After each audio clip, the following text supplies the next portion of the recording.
क्यों आखिर अच्छे से प्रिपरेशन करने के बावजूद भी कुछ बच्चे एग्ज़ाम क्वालिफाई नहीं कर पाते?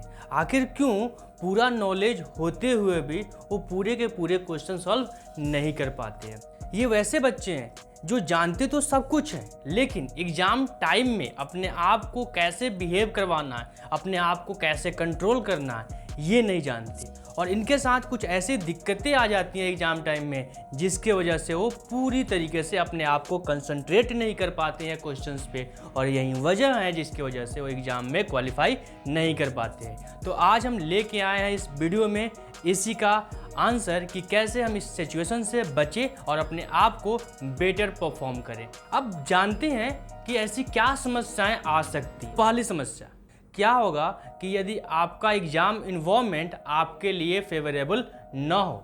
फॉर एग्जाम्पल हम ऐसा बोल सकते हैं कि जो भी आप मॉक टेस्ट का या जो भी एग्ज़ाम के सैम्पल पेपर का आप प्रैक्टिस करते हैं, ये सभी प्रैक्टिस आप अपने घर पे करते हैं या तो किसी कोचिंग में करते हैं, जहां आपका माहौल जो है आपके द्वारा कंट्रोल किया जा सकता है।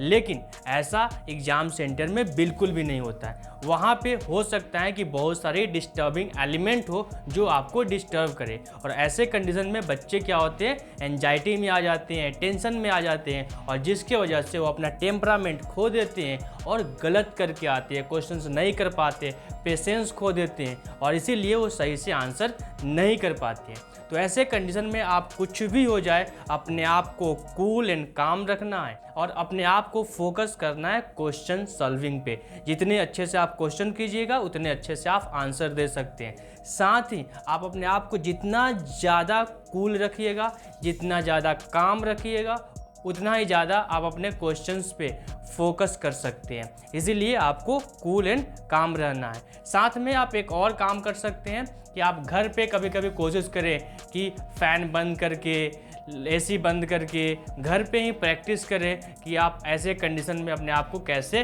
सर्वाइव कीजिएगा पूरे 3 घंटे तक, जिससे आपकी बॉडी की टॉलरेंस कैपेसिटी जो है वो बढ़ जाएगी और आप अपने को किसी भी एडवर्स कंडीशन में, किसी भी अनफैमिलियर इन्वायरमेंट में अपने आप को स्टेबल रख सकते हैं। दूसरी जो इसमें क्वेश्चंस आती हैं जिसकी वजह से बच्चे मिस्टेक करते हैं, ये कई बार ऐसा होता है कि हम कुछ 2, 3, 4 क्वेश्चंस पे ज़्यादा टाइम दे देते हैं। अब सोचिए कि अगर मैंने मान लिया कि एक क्वेश्चन पे 1 मिनट टाइम देना है और मैंने 3 क्वेश्चन में 10 मिनट टाइम दे दिया, तो कहीं ना कहीं ये डिस्टर्बिंग पार्ट तो है। लेकिन आप ऐसा जानबूझ के तो नहीं करते हैं, आप क्वेश्चन करते वक्त टाइम नहीं देखते हैं, उस क्वेश्चन में इतना मग्न हो जाते हैं कि आप बिना टाइम देखे उसमें काफ़ी ज़्यादा टाइम वेस्ट कर देते हैं। लेकिन इससे घबराना बिल्कुल भी नहीं है, ये पार्ट ऑफ एग्ज़ाम होता है। इसीलिए आप अगर कहीं पे ज़्यादा टाइम दे दिए तो फिर उसके बाद अवेयर हो जाइए कि आपको बाकी क्वेश्चन जो है कम समय में करने हैं, और ऐसा होता भी है क्योंकि एग्ज़ाम में कुछ क्वेश्चन हार्ड होते हैं, कुछ क्वेश्चन काफ़ी आसान होते हैं। तो आसान क्वेश्चन में कम टाइम लगता है, हार्ड क्वेश्चन में ज़्यादा टाइम लगता है। तो इसके लिए आपको पैनिक नहीं होना है और आप आराम से कूल एंड काम होके एग्ज़ाम में अपने आप को स्टेबल रख सकते हैं। कुछ और भी क्वेश्चंस आते हैं बच्चों का कि सर मैंने सभी क्वेश्चन अच्छे से कर लिया था, और जब मैं OMR शीट फिल करने गया तो मैंने 3-4 मिस्टेक्स कर दिया उसको फिल करने में, अब तो मेरा उसकी वजह से पूरा एग्ज़ाम बर्बाद हो गया।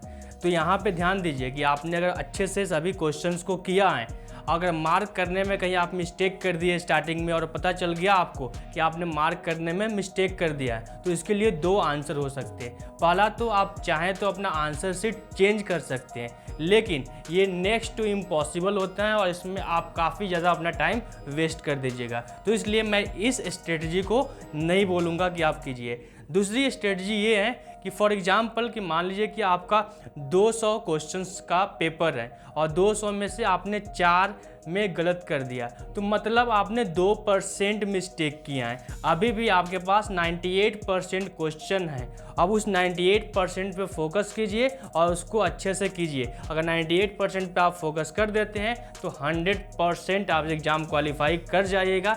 इसलिए वो 2% के लिए रोना छोड़िए, बाकी जो 98% है उस पर पूरा का पूरा दम लगा दीजिए। जब आप पेपर की तैयारी करते हैं तो आप एज्यूम करते हैं कि पेपर की हार्डनेस जो होगी इतना हो सकता है या इतना हो सकता है, ये आपके माइंड में एक सर्टेन आइडिया रहता है कि पेपर ऐसा होना चाहिए।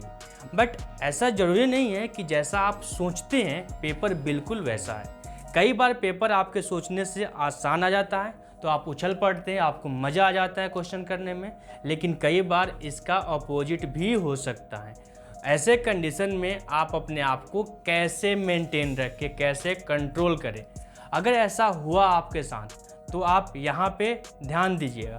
अगर पेपर हार्ड है तो केवल आपके लिए हार्ड नहीं है, पूरे जो एस्पिरेंट है, पूरे जो स्टूडेंट हैं, सबके लिए वो पेपर हार्ड है। और जब पेपर हार्ड होता है तो ऑलरेडी जो कट ऑफ मार्क्स होता है वो कम हो जाता है। जब पेपर आसान होता है तो कट ऑफ मार्क्स जो हैं वो ऑलरेडी ऊपर चला जाता है। इसलिए आपको टेंशन नहीं लेनी है, ये समस्या सभी के साथ है। तो उस समय आपको जितना आता है उतना आराम से उस क्वेश्चंस को करें, जितना अच्छे से कीजिएगा उतने अच्छे से वो हो जाएगा। अगर आप शांत रहिएगा तो हो सकता है कि जिस क्वेश्चंस को आप हार्ड समझ रहे हैं वो भी धीरे धीरे आपके माइंड में कहीं ना कहीं आ जाए और उसका भी आंसर आप आसानी से दे दें। इसलिए इस पे भी आपको ध्यान रखना है कि हर क्वेश्चन का एक ही यहाँ पे आंसर है कि आपको कूल एंड काम रहना है।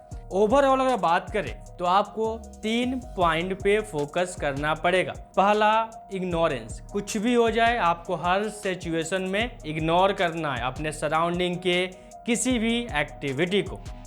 दूसरा, आपको हमेशा मोटिवेटेड रहना है।